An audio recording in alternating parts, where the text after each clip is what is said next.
오늘 함께 볼 말씀은 누가복음 7장 36절에서 50절까지 말씀입니다. 한 바리새인이 예수께 자기와 함께 잡수시기를 청하니 이에 바리새인의 집에 들어가 앉으셨을 때에 그 동네에 죄를 지은 한 여자가 있어 예수께서 바리새인의 집에 앉아 계심을 알고 향유 담은 옥합을 가지고 와서 예수의 뒤로 그 발 곁에 서서 울며 눈물로 그 발을 적시고 자기 머리털로 닦고 그 발에 입 맞추고 향유를 부으니 예수를 청한 바리새인이 그것을 보고 마음에 이르되 이 사람이 만일 선지자라면 자기를 만지는 이 여자가 누구며 어떠한 자 곧 죄인인 줄을 알았으리라 하거늘 예수께서 대답하여 이르시되 시몬아 내가 네게 이를 말이 있다 하시니 그가 이르되 선생님 말씀하옵소서. 이르시되 빚 주는 사람에게 빚진 자가 둘이 있어 하나는 500데나리온을 졌고 하나는 50데나리온을 졌는데 갚을 것이 없으므로 둘 다 탕감하여 주었으니 둘 중에 누가 그를 더 사랑하겠느냐. 시몬이 대답하여 이르되 내 생각에는 많이 탕감함을 받은 자니이다. 이르시되 내 판단이 옳다 하시고 그 여자를 돌아보시며 시몬에게 이르시되 이 여자를 보느냐. 내가 네 집에 들어올 때에 너는 내게 발 씻을 물도 주지 아니하였으되 이 여자는 눈물로 내 발을 적시고 그 머리털로 닦았으며 너는 내게 입 맞추지 아니하였으되 그는 내가 들어올 때로부터 내 발에 입 맞추기를 그치지 아니하였으며 너는 내 머리에 감람유도 붓지 아니하였으되 그는 향유를 내 발에 부었느니라. 이러므로 내가 네게 말하노니 그의 많은 죄가 사하여졌도다. 이는 그의 사랑함이 많음이라. 사함을 받은 일이 적은 자는 적게 사랑하느니라. 이에 여자에게 이르시되 내 죄 사함을 받았느니라 하시니 함께 앉아있는 자들이 속으로 말하되 이 자가 누구이기에 죄도 사하는가 하더라. 예수께서 여자에게 이르시되 내 믿음이 너를 구원하였으니 평안히 가라 하시니라. 아멘. 영상으로 예배하는 여러분에게 주님의 은혜와 평강이 함께 하시기를 바랍니다. 시몬이라고 하는 바리새인이 예수님을 식사 자리에 초대했습니다. 그런데 그것은 예수님을 사랑하거나 존경해서 한 것이 아니었습니다. 오히려 예수님을 모욕하기 위해서 계획했던 일이었습니다. 어떻게 그것을 알 수 있는가 하면 그 당시의 그 식사 초대의 문화를 우리가 좀 알면 되는데요. 당시 중동 지역 문화에서는 손님을 초청하고 음식을 대접할 때에는 세 가지 예의를 갖추어야 한다고 합니다. 그 예절은 첫 번째, 손님이 집에 들어오게 되면 제일 먼저 손님의 손과 발을 씻을 수 있도록 물을 내오는 일입니다. 그리고 손님이 손과 발을 씻은 후에는 두 번째로 주인이 손님을 반갑게 맞이하는 의미로 입을 맞춘다고 합니다. 서로의 볼을 어긋맞대면서 인사하는 게 당시 중동 지역의 정통 인사법이랍니다. 마지막으로 세 번째는 감람유, 올리브를 제공하는 것인데요. 이것은 머리에 바르는 용도입니다. 이 모든 과정을 그리고 다 마치면 손님은 식탁에 기대어서 이렇게 눕습니다. 36절에 앉으셨을 때라고 하는 말이 나오는데요. 이것은 유대인이 식사 자세인데 비스듬하게 누워 앉아있는 모습을 말하는 것입니다. 그런데 오늘 본문에서 예수님을 초대한 이 바리새인 시몬은 이런 모든 예의의 과정을 다 생략했습니다. 이런 과정을 의도적으로 하지 않음으로써 예수님을 공개적으로 망신을 주고 있는 것이죠. 그래서 오늘 44절 이하 말씀을 보면 예수님이 이 시몬에게 말씀하십니다. 너는 내게 발 씻을 물도 주지 아니하였다. 너는 내게 입 맞추지 아니하였다. 너는 내 머리에 감람유도 붓지 아니하였다. 예수님도 지금 자신을 초대한 이 시몬의 태도가 어떤 것인지, 어떤 의도에서 그런 것인지 알고 계셨던 거죠. 그런데 그 자리는 죄 지은 한 여자도 거기에 있었다고 했습니다. 이 여자는 유대인들이 혐오하는 창녀였을 거라고 추정이 되는데 당시 유대 사회에서 여자에게 죄인이라고 부르는 것은 창녀에 대한 호칭이었기 때문에 그렇습니다. 이런 행사에는 마을 사람 누구나 다 참석이 가능했기 때문에 이 여자도 지금 그곳에 참석을 한 것이죠. 하지만 이 여자는 이 잔치 음식 먹기 위해서 거기에 와 있는 게 아니었습니다. 예수님을 만나는 것이 그 여자의 목적이었습니다. 충분히 우리는 이 여자의 상황을 추정할 수가 있죠. 기구하게 한평생 살아왔던 이 여자가 예수님의 말씀을 들었던 겁니다.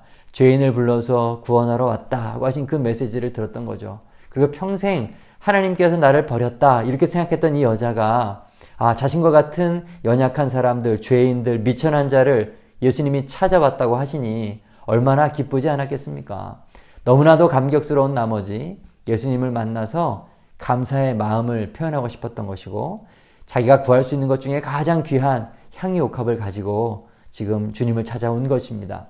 아마도 잔치가 다 끝나면 기회를 틈타서 예수님께 드리려고 가지고 지금 와 있을 겁니다. 여러분 상상을 한번 해보십시오. 양손에 향유옥합을 들고 잔치석상 저 멀리 떨어진 곳에서 예수님이 식사하는 광경을 지켜보고 있습니다. 그런데 분위기가 심상치 않죠.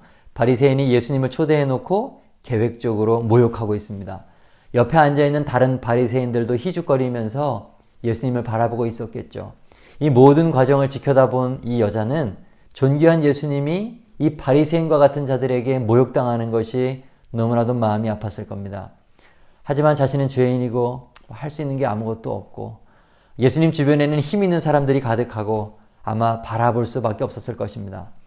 하지만 그러다 그 여자는 치밀어 오르는 이 울분을 참을 수가 없어서 자기도 모르게 그냥 예수님께로 다가가고 바리새인이 베풀어야 했던 발 닦는 일을 자신이 해야 되겠다고 아마 생각을 했던 것 같습니다.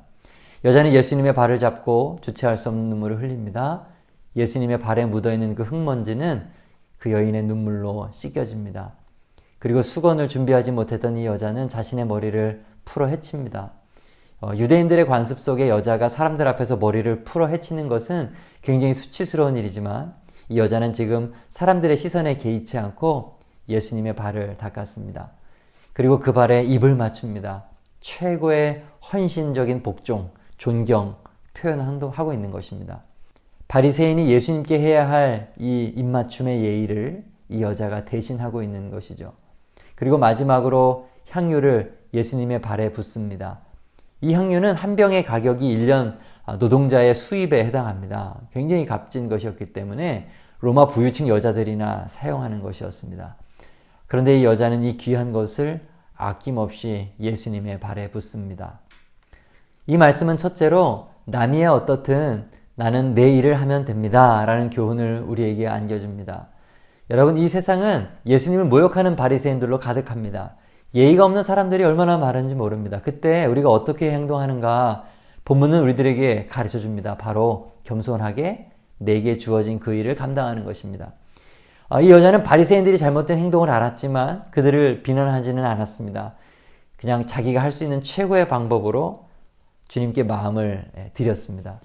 그때 값비싼 향유의 진한 향내가 그 잔치집에 가득했고 예수님은 누구보다도 영광을 받으셨습니다. 세상 끝날까지 예수님을 모욕하는 사람은 많을 겁니다. 그들은 그렇게 하도록 두시고 우리 믿는 사람들은 우리의 일을 해야 하겠습니다. 둘째, 나의 향유옥합을 깨뜨려야 합니다. 이 여인의 일은 바로 이 향유옥합을 깨뜨리는 것이었습니다. 그렇습니다. 내가 가진 것 중에 최고로 값진 것을 아낌없이 주께 드려야 합니다. 희생이 없이는 결코 예수님을 영화롭게 할 수가 없습니다. 주님을 영화롭게 하기 위해서는 귀한 옥합을 깨뜨려줘야 하고요. 그것은 남의 것이 아니라 내 것을 깨뜨릴 때 가능한 것이죠. 그렇다면 어떻게 이 여자처럼 자신의 귀한 것을 그 향유옥합을 깨뜨릴 수가 있을까요? 예수님이 바리새인에게 말씀하셨죠. 시몬아, 내가 네게 이를 말이 있다. 선생님, 말씀하옵소서. 속으로는 예수님을 무시하면서 겉으로 아주 가식적인 말을 하고 있는 거죠. 주님이 계속 말씀하십니다. 빚주는 사람에게 빚진 자가 둘이 있다. 하나는 500데나리온, 한 명은 50데나리온을 빚졌다.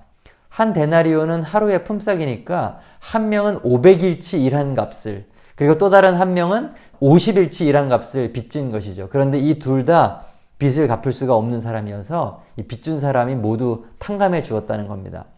그리고 물으시죠. 둘 중에 누가 그를 더 사랑하겠느냐?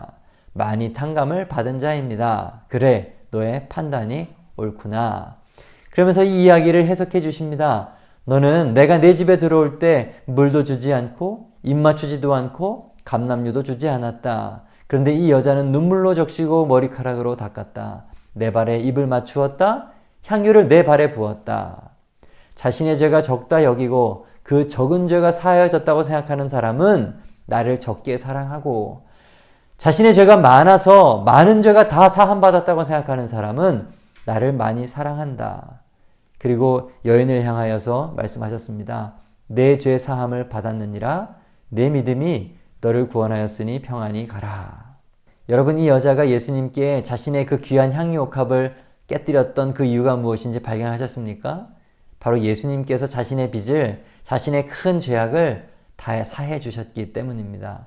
그렇습니다. 빚을 탕감받은 자가 향유옥합을 깨뜨립니다.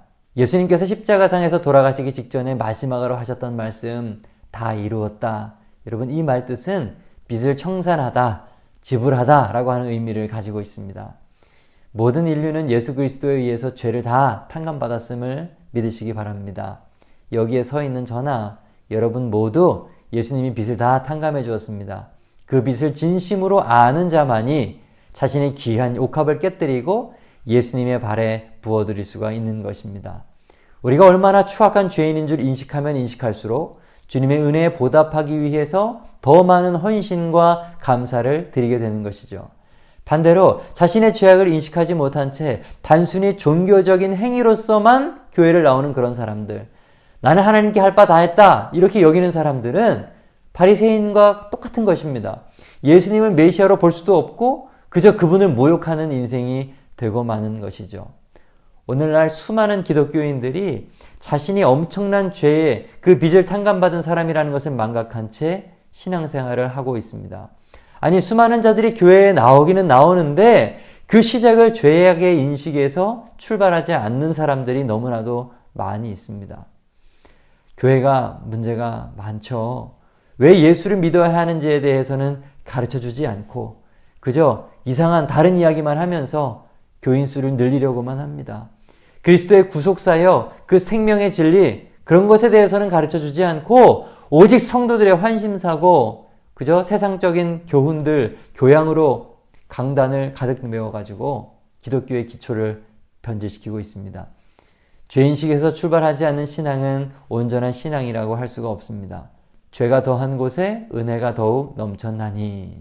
자신이 죄인임을 알면 알수록 자신에게 넘치는 은혜가 커진다는 말씀인 것입니다. 말씀을 정리하겠습니다. 첫째, 남이야 어떻든 나는 내 일을 하면 됩니다. 둘째, 나의 향유옥합을 깨뜨려야 합니다. 세 번째, 빚을 탕감받은 자만이 향유옥합을 깨뜨릴 수가 있습니다.